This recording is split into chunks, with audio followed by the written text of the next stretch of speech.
Hello दोस्तों, आपका स्वागत है आपके अपने चैनल ज्ञान ज्योति में। आज हम सॉल्व करेंगे जो हमारा पेट का फर्स्ट शिफ्ट का पेपर है। वो हमारा पहला क्वेश्चन है, इंग्लैंड न्यूजीलैंड वनडे मैच में बारिश के कारण इंग्लैंड को जीत के लिए 48 ओवर में 324 रन चाहिए थे। तो उसका जो हमारा ऑप्शन होगा वो ए ऑप्शन सही होगा, 6.75। जो सेकंड हमारा क्वेश्चन है, निम्नलिखित में से अब कौन सा अवरोही क्रम में है। यहाँ डी ऑप्शन सही होगा, 9/13, 11/17, 5/8। हमारा तीसरा क्वेश्चन है कि 0.081/0.0064, इसमें जो हमारा आंसर सही होगा वो होगा ए, 0.34। हमारा चौथा जो क्वेश्चन है इसका जो आंसर सही होगा बी वाला होगा, 10। जो पांचवा है कि बिछुआ की पत्तियों के चुभने वाले बालों में निम्नलिखित में से कौन सा अम्ल मौजूद होता है। तो इसका आंसर हमारा होगा मेथेनोइक अम्ल। हमारा अगला प्रश्न है कि दिव्या अपने मासिक वेतन का 24% भोजन पर खर्च करती है। इसका जो हमारा सही आंसर होगा वो होगा सी ऑप्शन, 32,000। सातवां क्वेश्चन है कि होनहार बिरबान के हो चीकने पात लोकोक्त का अर्थ इनमें से क्या है। इसका होगा बी ऑप्शन, होनहार व्यक्तियों की प्रतिभा बचपन में ही दिखाई दे जाती है। आठवां क्वेश्चन है, निम्नलिखित में से किस विकल्प में सभी शब्द पुल्लिंग है। इसमें हमारा प्लेटफार्म, प्राधिकरण और गिरोह होगा। नौवां क्वेश्चन है, निम्नलिखित में से किस विकल्प में शुद्ध वाक्य है। तो ये बी ऑप्शन होगा, रमा ने अपने भाई से पुस्तक पढ़ने को कहा। जो 10वां हमारा है, कलम के जादूगर किसे कहा जाता है। तो कलम का जो जादूगर है वो रामरक्ष बेनीपुरी को कहा जाता है। 11वां क्वेश्चन है, निम्नलिखित में से किस विकल्प में विलोम युग्म सही नहीं है। तो ये होगा डावाडोल और अस्थिर। जो हमारा 12वां क्वेश्चन है, put the correct form of the verb I am the person who, इसमें इज होगा, who is to be blamed. जो हमारा 13वां क्वेश्चन है, which of the following spelling is incorrect. तो इसमें हमारा एनिवर्सरी होगा, इसमें ANN होता है। जो हमारा 14वां प्रश्न है कि choose the antonyms of the underlined word from the given option, इसमें हमारा डी होगा, केयरलेस। हमारा जो 15वां क्वेश्चन है कि northern India plains are rich in, इसमें हो जाएगा सी ऑप्शन। हमारा जो 16वां है, world highest peaks are located in the, इसमें होगा ए ऑप्शन, हिमाद्री रेंज। जो 17 है, संख्याओं को दिए क्रम में गलत संख्या जाती है, बी ऑप्शन होगा 634। जो 18वां क्वेश्चन है, 17 जून 1998 को सप्ताह का कौन सा दिन था। इसमें डी ऑप्शन होगा, बुधवार। 19वां जो है, यदि ए प्लस बी का अर्थ है कि ए बी की माँ है। इसका जो हमारा सही आंसर होगा वो बी होगा, P - M + N × Q। जो 20वां क्वेश्चन है, एक निश्चित कूट भाषा में अल्फा प्लस को दर्शाता है। तो इसका जो हमारा सही आंसर होगा वो सी होगा, 58। बात करते हैं 21 क्वेश्चन की। इसका जो है कि हाल ही में भारतीय गोल्फर शुभंकर शर्मा ने, इसका हमारा ए ऑप्शन होगा 2018। जो 22वां प्रश्न है कि नीचे दिए गए प्रश्न में केवल 2 कथन दिए गए हैं, उसके बाद फर्स्ट और सेकंड क्रमांकित 2 निष्कर्ष दिए गए हैं। जो इसका जो हमारा आंसर होगा वो ए होगा कि केवल निष्कर्ष सेकंड ही अनुसरण करता है, कि कुछ नाम बंदूकें नहीं हैं। जो हमारा 23वां क्वेश्चन है, गुरुग्राम में स्टार्टअप 20 के समापन समारोह के दौरान भारत ने आधिकारिक तौर पर वर्ष 2024 के लिए निम्नलिखित में से किस देश को मशाल सौंपी। तो इसका उत्तर होगा ब्राजील। 24वां क्वेश्चन है कि भारत के मुख्य न्यायाधीश CJI DY चंद्रचूड़ द्वारा कौन सा पोर्टल लॉन्च किया गया है, जो अधिवक्ताओं, वादियों, नागरिकों को भारत के सर्वोच्च न्यायालय में प्रवेश के लिए QR कोड आधारित ई-पास का अनुरोध करने की अनुमति देता है। तो इसका आंसर हमारा होगा सुस्वागतम। जो हमारा 25 है, भारत सरकार द्वारा संचालित निम्नलिखित में से कौन सा निगम Asia transition finance study group में शामिल होने वाला पहला सदस्य बन गया। इसका ऑप्शन होगा पावर फाइनेंस कॉर्पोरेशन लिमिटेड। हमारा जो 26वां प्रश्न है कि अगले दशक में निम्नलिखित में से किस क्षेत्र में व्यापार को $100 बिलियन तक बढ़ाने के लिए भारत अमेरिका टास्क फोर्स की स्थापना की गई है। इसका उत्तर होगा इलेक्ट्रॉनिक्स।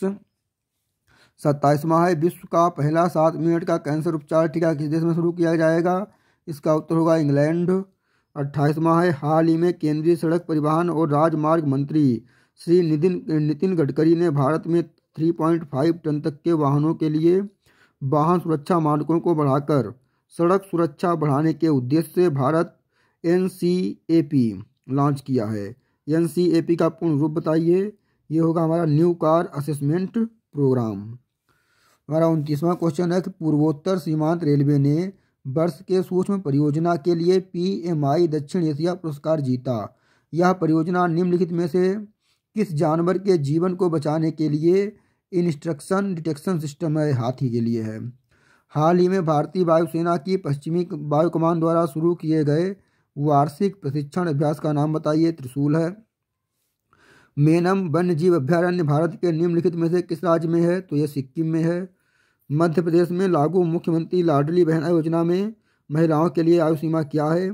तो आवेदन के कैलेंडर वर्ष में 1 जनवरी को 21 वर्ष पूरे कर लिए हों और 60 वर्ष से कम हो। वहाँ 33वां प्रश्न है कि भारतीय संघ के प्रधानमंत्री और अन्य मंत्रियों की नियुक्ति भारत के संविधान के तहत राष्ट्रपति द्वारा की जाती है। तो अनुच्छेद 75 के तहत। 34वां प्रश्न है कुथु भारत के निम्नलिखित में से किस राज्य केंद्र शासित प्रदेश में कूथम बलम मंदिर में प्रदर्शित एक सामाजिक धार्मिक कला है? ये केरल की है। नेक्स्ट प्रश्न है केंद्रीय भारतीय भाषा संस्थान का मुख्यालय निम्नलिखित में से किस स्थान पर है? मैसूर कर्नाटक में। तेलंगाना राज्य के पालमपेट गांव में स्थित रामप्पा मंदिर, जिसे वर्ष 2021 में यूनेस्को विश्व धरोहर स्थल घोषित किया गया था, उसका निर्माण निम्नलिखित में से किस राजवंश के शासनकाल के दौरान किया गया था? तो ये काकतीय वंश के दौरान किया गया था। हाँ, नेक्स्ट क्वेश्चन है कि निम्नलिखित में से कौन मालदीव की आधिकारिक भाषा है? तो ये दिवेही है। 38वां प्रश्न है कि पुला निम्नलिखित में से किस देश की राष्ट्रीय मुद्रा है? तो ये बोत्सवाना की है। 39वां प्रश्न है कि पेरुंग दाई कोंग बेलिर द्वारा लिखित महाकाव्य कृति है, यह भारत के निम्नलिखित में से किस साहित्य से संबंधित है? तो ये तमिल साहित्य से है। वहाँ 40वां प्रश्न है भारत सरकार द्वारा वर्ष 1967 में निम्नलिखित में से किस वीरता पुरस्कार का नाम बदलकर शौर्य चक्र कर दिया गया? तो अशोक चक्र वर्ग 3rd। 41वां प्रश्न है रासायनिक हथियारों का निषेध संगठन में कितने सदस्य राष्ट्र हैं? इसमें 193 हैं। हमारा जो अगला है हिंदी का गद्यांश है, आपके पास प्रश्न होगा, आप पढ़ लेंगे। तो आपको हम प्रश्न बता रहे हैं ताकि समय जो वीडियो ज़्यादा लंबा ना हो। हमारा 42वां प्रश्न है लेखक के अनुसार शोषण का शिकार कौन लोग होते हैं? तो इसमें हमारा ए ऑप्शन सही होगा, वस्तु एवं सेवाओं का उपयोग करने वाला उपभोक्ता समूह। हमारा 43वां प्रश्न है कि समाज के मध्यम वर्ग की कौन सी समस्या है? जीवन यापन में आर्थिक परेशानी से सामाजिक प्रतिष्ठा पर खतरा। 44वां प्रश्न है समाजोपयोगी ऊर्ध्वमुखी योजनाओं से वंचित वर्ग के शोषण के लिए कौन उत्तरदायी है? तो उसके लिए राजनेता, व्यापारी वर्ग, सरकारी तंत्र एवं तथाकथित बुद्धिजीवी वर्ग उत्तरदायी हैं। हमारा 45वां प्रश्न है कि शैक्षणिक और सांस्कृतिक शब्द किस व्याकरणिक इकाई से संबंधित है और किस प्रत्यय से मिलकर बने हैं? तो ये विशेषण और विशेषण शब्द हैं, ये इक प्रत्यय से मिलकर बने हैं। हमारा 46वां प्रश्न है कि हमारे देश में समाजोपयोगी ऊर्ध्वमुखी योजनाओं से वंचित वर्ग कौन सा है? तो ये मलिन बस्तियों, फुटपाथ, सड़क तथा रेलवे लाइन के किनारे झोपड़ी डालकर रहने वाले अशिक्षित, दुर्बल और अशक्त लोगों का वर्ग है। हमारा 47वां प्रश्न है विभिन्न स्थलों पर लोग भीख देने के लिए क्यों बाध्य हो जाते हैं? इसका आंसर है कि अपंगता, कुरूपता, अशक्तता, वृद्धावस्था आदि देखकर लोग भीख देने के लिए बाध्य हो जाते हैं। हमारा 48वां प्रश्न है कि भीख न देकर भी दूसरों की मदद के लिए कौन सा विकल्प सही नहीं है? तो इसका ए ऑप्शन होगा कि पैसे देकर किसी भिखारी को रोजगार धंधे के लिए प्रेरित करके मदद करना। हमारा 49वां है कि दान, पुण्य और जीवन मुक्ति में कौन सा समास है? तो इसमें द्वंद्व और तत्पुरुष समास है। 50वां है खानदारी भिखारी कैसे होते हैं? तो जिनकी भीख मांगने की जगह पुश्तैनी है और पीढ़ियों से निश्चित है, वही खानदानी भिखारी होते हैं। क्या भिक्षावृत्ति देश की समस्या है? आपका इस विषय में क्या विचार है? भिक्षावृत्ति देश की एक ज्वलंत समस्या बन गई है क्योंकि लोग इसको जानबूझकर अपना व्यवसाय बना रहे हैं।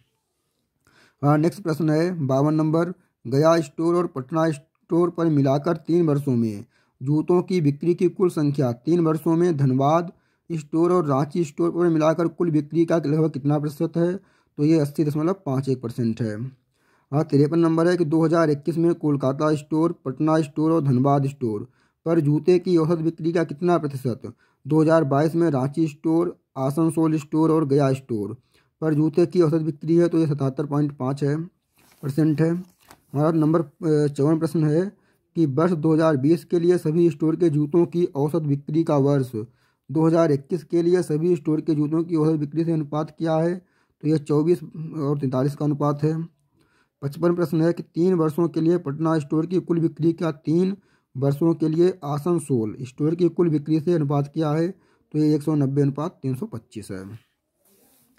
हमारा 56 नंबर प्रश्न है, 3 वर्षों में कोलकाता स्टोर, पटना स्टोर और रांची स्टोर की जूतों की बिक्री की कुल संख्या कितनी है? तो ये 1650 है। 57 प्रश्न हमारा है, यदि pipe A B D R और एस को एक साथ खोल दिया जाए तो टैंक को भरने में लगने वाला अनुमानित समय ज्ञात कीजिए। तो ये होगा 6.67 मिनट। अगले प्रश्न की बात करें, 58 प्रश्न है, पाइप बी और सी द्वारा एक साथ टैंक को भरने में लिया गया समय पाइप ए डी और ई द्वारा एक साथ भरने में लगे समय का लगभग कितने मिनट अधिक है? तो ये 1.67 मिनट अधिक है। पाइप पी और आर द्वारा एक साथ टैंक खाली करने में लिए गए समय का पाइप क्यू एस और टी द्वारा एक साथ टैंक खाली करने में लिए गए समय से अनुपात क्या होगा? ये हमारा 11:14 होगा। 60 प्रश्न है, यदि सभी इनलेट पाइप और आउटलेट पाइप एक साथ खोल दिए जाएं तो पूरा टैंक खाली होने में लगने वाला समय ज्ञात कीजिए। तो ये 8 मिनट होगा।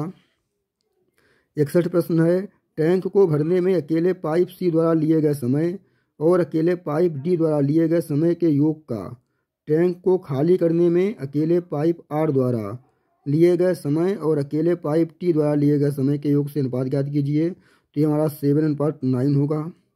हमारा जो 62वां क्वेश्चन है वो है कि 2022 में प्रत्येक देशों में कच्चे तेल की औसत खपत क्या है? ये 2054 है। 63 प्रश्न है कि 2020 में 5 देशों का एक साथ निर्यात आयात अनुपात क्या है? ये हमारा 1 है। 64 प्रश्न है कि 2020 में प्रत्येक 5 देशों में कच्चे तेल की औसत खपत क्या है? ये 1680 है। हमारा 65वां है कि 2022 में निम्नलिखित देशों में से किस देश का आयात खपत अनुपात सबसे अधिक था? तो ये मालदीव का था। 66 है कि 2020 से 2022 तक कच्चे तेल की खपत में प्रतिशत वृद्धि निम्नलिखित में से किस देश में सबसे अधिक है? तो ये बांग्लादेश में है। जो हमारा 67 नंबर प्रश्न है वो हमारा है कि व्यक्ति सी द्वारा मिलाए गए पानी की कुल मात्रा और व्यक्ति ई द्वारा मिलाए गए पानी की कुल मात्रा का संबंधित अनुपात क्या है? ये 3:17 है। हमारा 68 प्रश्न है कि निम्नलिखित में से किसने शुद्ध दूध में सबसे कम मात्रा में पानी मिलाया है? तो ये बी है। ये ऑप्शन नंबर सी होगा, यानी कि बी ने सबसे कम पानी मिलाया है। 69 नंबर है कि मान लीजिए ए बी और सी अपने घोल को एक पात्र में मिलाते हैं तो नए घोल में दूध की सांद्रता क्या होगी? तो ये हमारी 83.55% होगी। 70 नंबर है, सभी व्यक्तियों द्वारा मिलाकर कुल कितने लीटर पानी मिलाया गया? तो ये 456 लीटर मिलाया गया है। 71 नंबर है, व्यक्ति ए और व्यक्ति सी द्वारा मिलाए गए पानी की कुल मात्रा के बीच अंतर क्या है? 65 लीटर का अंतर इसमें है। हमारा प्रश्न नंबर 72 है, महावीर स्वामी को जिनके नाम से जाना जाने लगा जिनका क्या अर्थ है? विजेता। 73 प्रश्न है, जैसा कि अशोक के शिलालेखों में उल्लेख किया गया है मौर्य साम्राज्य में राजधानी पाटलिपुत्र और अन्य 4 प्रांतीय केंद्रों सहित 5 प्रमुख राजनीतिक केंद्र थे। निम्नलिखित में से कौन सा प्रांतीय केंद्र नहीं था? तो हमारा इंद्रप्रस्थ है। नंबर 74 है कि ऋग्वेद में विश्वामित्र नामक एक ऋषि और किन 2 नदियों के बीच संवाद है? तो ये ब्यास और सतलज के बीच में है। तो 75 प्रश्न है कि शिवाजी की मृत्यु के बाद मराठा राज्य में प्रभावी शक्ति चित्पावन ब्राह्मणों के एक परिवार के पास थी जिन्होंने शिवाजी के उत्तराधिकारियों को पेशवा के रूप में सेवा दी थी। कौन सा शहर मराठा साम्राज्य की राजधानी बन गया? सतारा आंसर होगा। हाँ, 76 नंबर है कि निम्नलिखित में से किसने अपने सहयोगियों को यह महसूस करने के लिए प्रेरित किया था कि संविधान सभा ब्रिटिश निर्मित थी और ब्रिटिश योजनाओं पर काम कर रही थी जैसा कि ब्रिटिश चाहते थे कि इस पर काम किया जाए? तो इसका उत्तर होगा सोमनाथ लाहिड़ी। 77 नंबर है, चित्तरंजन दास और मोतीलाल नेहरू ने परिषद राजनीति में वापसी पर बहस करने के लिए कांग्रेस के भीतर निम्नलिखित में से किस राजनीतिक दल का गठन किया? तो ये स्वराज पार्टी है। 78 नंबर होगा, 1722 में जगह खाली यानी डैश की सूबेदारी सवाई राजा जयसिंह को दी गई, तो आगरा की दी गई थी। नेक्स्ट प्रश्न हमारा है 79। ये हमारा है कि निम्नलिखित में से कौन खुदाई खिदमतगार का संस्थापक था जिसे बादशाह खान के नाम से जाना जाता है? तो ये खान अब्दुल गफ्फार खान थे। 80 नंबर है, 1913 में हिंदुस्तान गदर पार्टी का मुख्यालय में स्थित था, तो यह सैन फ्रांसिस्को में था। 81 नंबर है, सिरोही कुमुदनी लिली भारत के निम्नलिखित में से किस राज्य में पाई जाने वाली एकमात्र स्थलीय कुमुदनी है? तो ये हमारे मणिपुर में पाई जाती है। 82 नंबर है, कांग्रेस का वह अधिवेशन कहाँ हुआ था जिसमें महात्मा गांधी ने अन्य नेताओं को खिलाफत के साथ साथ स्वराज के समर्थन में असहयोग आंदोलन शुरू करने की आवश्यकता के बारे में आश्वस्त किया था? तो ये कलकत्ता में हुआ था। हमारा 83 नंबर है, शीत ऋतु की शुरुआत में तमिलनाडु के तटीय क्षेत्रों में वर्षा का क्या कारण है? तो ये उत्तर पूर्वी वर्षा ऋतु यानी मानसून है, उत्तर पूर्वी मानसून। हमारा 84 नंबर है कि राजस्थान के जालौर जिले में किस प्रकार का ग्रेनाइट पाया जाता है? तो ये रोजी पिंक या गुलाबी ग्रेनाइट पाया जाता है। 85 नंबर है, पुर्तगालियों द्वारा निर्मित बंदेल चर्च भारत के निम्नलिखित में से किस राज्य या केंद्र शासित प्रदेश में स्थित है? तो ये पश्चिम बंगाल में है। हमारा 86 नंबर है, उड़िया पठार भारत के निम्नलिखित में से किस राज्य में स्थित है? तो ये राजस्थान में है। 87 नंबर हमारा प्रश्न है, निम्नलिखित में से कौन सा एक भारतीय श्रम कानून और सामाजिक सुरक्षा उपाय है जिसका उद्देश्य काम करने का अधिकार है? तो ये हमारा ए यानी महात्मा गांधी राष्ट्रीय ग्रामीण रोजगार गारंटी अधिनियम। हमारा 88 नंबर है, स्वर्ण क्रांति भारत में निम्नलिखित में से किस कृषि क्षेत्र के विकास के लिए जिम्मेदार है? तो ये बागवानी के लिए है। गन्ने के उचित एवं लाभकारी मूल्य को कौन मंजूरी देता है? तो ये आर्थिक मामलों की कैबिनेट समिति मंजूरी देती है। हमारा 90 नंबर प्रश्न है कि निम्नलिखित में से कौन सा डिपॉजिटरी संस्थान का एक प्रकार नहीं है? तो ये नाबार्ड है। 91 नंबर है, भारतीय स्वतंत्रता अधिनियम 1947 के पारित होने के साथ भारत एक अधिराज्य बन गया और अधिराज्य विधानमंडल ने भारत सरकार अधिनियम 1935 की किस धारा के प्रावधानों के तहत 1947 से 1949 तक कानून बनाए? तो ये धारा 100 के अंतर्गत बनाए थे। 92 नंबर है, एक व्यक्ति जो संसद का सदस्य नहीं है उसे राष्ट्रपति द्वारा अधिकतम कितने महीनों के लिए मंत्री के रूप में नियुक्त किया जा सकता है? तो हमारा 6 महीने इसका आंसर होगा। 93 नंबर है कि बीमा विनियामक एवं विकास प्राधिकरण का मुख्यालय कहाँ स्थित है? तो उसका उत्तर होगा हैदराबाद। हमारा नंबर 94 है, पंचायती राज संस्थाओं के अस्तित्व के लिए भारत की संसद द्वारा 73वां और 74वां संवैधानिक संशोधन कब पारित किया गया? तो ये दिसंबर 1992 में पारित हुआ था। 95 नंबर है, वर्ष 1928 में मोतीलाल नेहरू समिति द्वारा निम्नलिखित में से कौन सा अधिनियम या विधेयक प्रस्तावित किया गया था? तो ये अधिकारों का बिल था। 96 नंबर है, उस उच्च न्यायालय का नाम बताइए जिसका क्षेत्राधिकार अंडमान और निकोबार द्वीप समूह के केंद्र शासित प्रदेश पर है? तो ये कलकत्ता उच्च न्यायालय है। हमारा 97 नंबर है, मिल्क ऑफ मैग्नीशिया किस प्रकार का कोलाइड है? तो ये सोल कोलाइड है। 98 नंबर हमारा है कि निम्नलिखित में से कौन सा कार्बनिक यौगिक मानव शरीर में प्रोटोप्लाज्म को जमा देता है? तो इसका उत्तर होगा मेथेनॉल। 99 नंबर है, निम्नलिखित में से कौन सा अंतरिक्ष सौर मंडल में स्थित एकमात्र उपग्रह है? तो उसका उत्तर होगा सेरेस। और 100 नंबर है, स्वरयंत्र के संबंध में निम्नलिखित में से कौन सा सही है? तो इसका उत्तर होगा यह उपास्य से बना एक अंग है जो ग्रसनी को श्वसनी से जोड़ता है। तो ये जो प्रश्न है इनके जो उत्तर हैं ये मैंने आपको इंटरनेट से या अन्य माध्यमों से सर्च करके दिए हैं। तो हो सकता है कि जो आप इसलिए आंसर किया है उनमें और इनमें थोड़ा शायद एक या दो प्रश्न में अंतर हो सकता है। यदि आपको वीडियो पसंद आया हो तो लाइक करें तथा अपने दोस्तों के साथ अपने दोस्तों के साथ शेयर जरूर करें जिससे उन्हें भी इसका लाभ मिल सके। धन्यवाद।